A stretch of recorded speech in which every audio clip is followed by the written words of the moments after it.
नमस्कार, मैं हूं आपके साथ पलक शर्मा। आइए नजर डालते हैं फटाफट खबरों की ओर। मुंबई पुलिस ने नवी मुंबई में एक फर्जी कॉल सेंटर पर छापा मारकर 23 लोगों को हिरासत में ले लिया। नवी मुंबई के वाशी इलाके में स्थित एक मॉल में से जहां फर्जी कॉल सेंटर संचालित किया जा रहा था। आरोप है कि इस कॉल सेंटर से फर्जीवाड़ा करके अमेरिकी लोगों को वियाग्रा, चियाली समेत नशे की चीजें बेची जा रही थी। पुलिस ने कॉल सेंटर के मालिक और मैनेजर को भी पकड़ा है। शिवसेना यूबीटी नेता संजय राउत ने रविवार को विरोधियों को निशाने पर लिया है। संजय राउत ने रविवार को कहा कि मुंबई के शिवाजी पार्क में आयोजित होने वाली वार्षिक दशहरा रैली एक परंपरा रही है और यह 5 दशक से अधिक पुरानी की विरासत है। राउत ने संवाददाताओं के बीच में दावा किया है कि दशहरा रैली में शिवसेना प्रमुख उद्धव ठाकरे का भाषण 2024 में राज्य और राष्ट्रीय स्तर पर बदलाव की शुरुआत होगा। राजस्थान में विधानसभा चुनावों का ऐलान हो गया है। भाजपा, कांग्रेस के साथ साथ अन्य राजनीतिक दल भी एक्टिव हो गए हैं। इस बीच AIMIM का कहना है कि वह विधानसभा चुनाव को लेकर अन्य सीटों पर भी उम्मीदवारों की घोषणा कर सकती है। बता दें, पार्टी पहले ही राजस्थान की 3 सीटों का ऐलान कर चुकी है।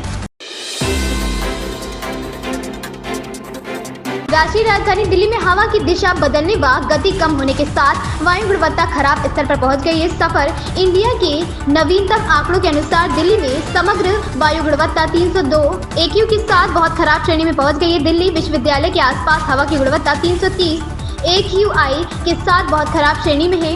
हवाई अड्डे T3 के आसपास से वायु गुणवत्ता 313 AQI के साथ इसी श्रेणी में है। दिल्ली के मुख्यमंत्री अरविंद केजरीवाल ने रविवार को सराय काले खां के T जंक्शन पर एक और फ्लाईओवर का उद्घाटन किया। इस दौरान अरविंद केजरीवाल ने कहा कि उन्होंने आश्रम अंडरपास बनाया है, फिर उन्होंने आश्रम फ्लाईओवर का विस्तार बनाया। आजादी के बाद से दिल्ली में 102 फ्लाईओवर या अंडरपास बनाए गए हैं। पिछले 8 वर्षों में आम आदमी पार्टी द्वारा 30 फ्लाईओवर या अंडरपास बनाए गए हैं। केजरीवाल ने कहा कि उन्होंने निर्माण भी करवाए, साथ ही पैसा भी बचाया है। मुख्यमंत्री योगी आदित्यनाथ ने मिशन शक्ति अभियान के तहत रविवार को अयोध्या के सरयू अतिथि गृह रामकथा पार्क में मिशन महिला सारथी का शुभारंभ किया और हरी झंडी दिखाकर 51 साधारण बसों को रवाना किया। इन बसों में चालक व परिचालक का कार्य महिलाओं द्वारा ही संचालित किया जाएगा। इस दौरान लघु फिल्म का भी प्रदर्शन किया गया।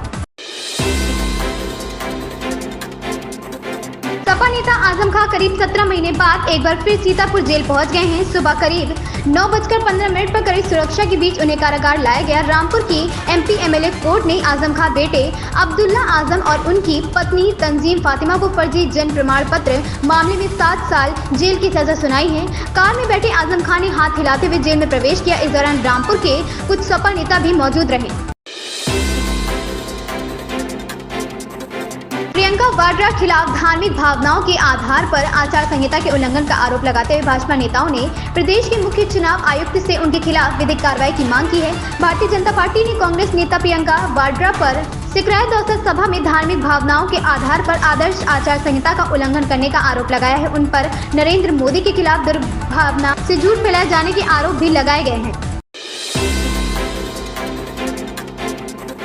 भागलपुर के जदयू विधायक अपने तमंचे को लेकर काफी सुर्खियों में थे। अब वही दबंग विधायक डांडिया के साथ नजर आए। यह मौका था दशहरे का, जब उनके बिग डैडी रेस्टोरेंट में डांडिया का आयोजन किया गया था। इस मौके पर वह खूब झूमे और लोगों को इसका आनंद लेने को कहा। इस मौके पर गोपालपुर विधानसभा के दबंग और नीतीश कुमार के बड़बोले विधायक गोपाल मंडल हीरो बना ले पिया गाने पर जमकर डांस किए। Popular reality show big boss 17 में लगातार झगड़ा देखने को मिल रहा है। शनिवार को हुए वीकेंड के वार के बाद घर में अंकिता लोखंडे और मनारा चोपड़ा के बीच जोरदार झगड़ा हुआ। मनारा ने एक झगड़े के बाद कहा था कि जो लड़की अपने बॉयफ्रेंड की नहीं हुई वो किसी और की क्या होगी। इस बात पर अंकिता लोखंडे काफी भड़क गई और मनारा पर चिल्लाने लगी। हालांकि ये लाइन मनारा ने अंकिता के लिए नहीं बल्कि ईशा मालवीय के लिए बोली थी। इन खबरों में बस इतना ही। बने रहें हमारे साथ।